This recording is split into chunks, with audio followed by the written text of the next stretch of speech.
Halo semuanya, balik lagi di channel Halo Edukasi. Dalam proses pembuahan dibutuhkan dua sel penting berupa sperma dan ovum atau sel telur. Apabila kedua sel tersebut bertemu dan berhasil melakukan pembuahan, maka akan tercipta zigot. Pada manusia, sperma hanya dihasilkan oleh pria, sedangkan sel telur atau ovum dimiliki oleh wanita.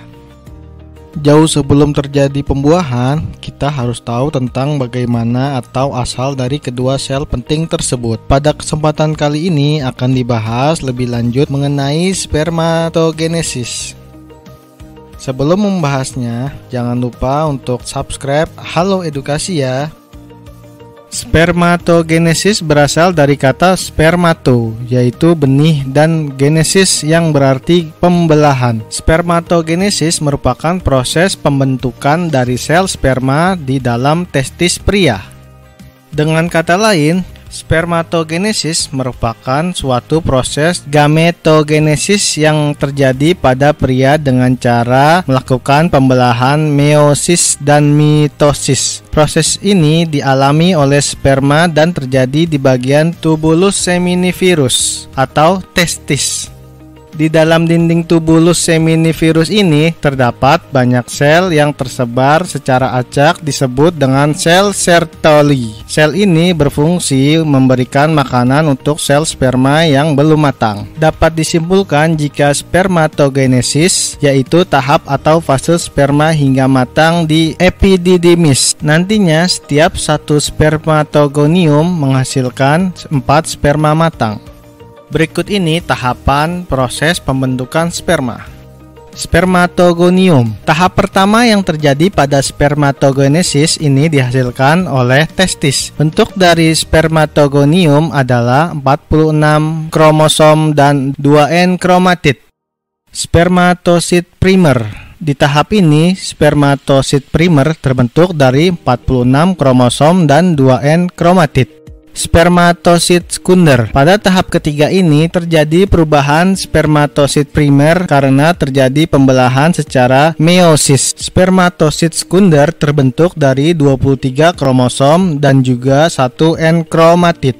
Spermatid. Tahap ini merupakan meiosis dari spermatosit sekunder. Di sini juga terjadi pembelahan secara meiosis yang kedua menjadi 4 spermatid sama besar dan sama bentuk. Spermatid terbentuk dari 23 kromosom dan 1N kromatid. Spermatozoa. Dapat dikatakan jika tahap ini merupakan tahap pematangan atau diferensiasi dari spermatid. Spermatozoa terbentuk dari 23 kromosom dan 1N kromatid. Nantinya di tahap ini spermatozoa yang matang siap untuk dikeluarkan dalam bentuk air mani.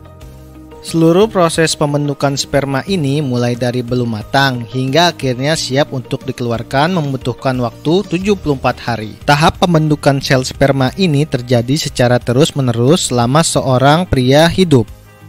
Dalam prosesnya ada lebih dari 300 juta spermatozoa yang akan diproduksi setiap harinya. Namun sayang, dari sekian banyak yang dihasilkan hanya ada sekitar 100 juta sel sperma saja yang berhasil matang dengan sempurna hingga tahap akhir. Sel sperma memiliki ukuran yang amat kecil, yaitu sekitar 0,05 mm, sehingga membutuhkan bantuan mikroskop untuk dapat diamati. Sel sperma yang telah matang terdiri dari beberapa bagian tubuh, mulai dari kepala yang berbentuk lonjong dan datar, midpiece atau leher, serta ekor yang panjang bergelombang. Pada bagian kepala sperma terdapat kromosom dan bagian badan atau leher disebut akrosom. Akrosom mengandung enzim hyaluronidase dan juga proteinase yang berfungsi menembus lapisan sel telur. Pada bagian tengah akrosom terdapat mitokondria kecil yang berfungsi sebagai penyedia energi untuk menggerakkan ekor sperma, sehingga sel sperma dapat bergerak. Saat mendorong sperma bergerak ke depan, ekor sperma mempunyai kecepatan 30 inci per jam. Demikian penjelasan mengenai spermatogenesis. Bila ada pembahasan lain yang teman-teman inginkan, bisa tulis di kolom komentar ya. Sekian video kali ini. Semoga bermanfaat dan jangan lupa untuk like, share, subscribe, dan nyalakan lonceng notifikasi agar tidak ketinggalan video-video dari Halo Edukasi.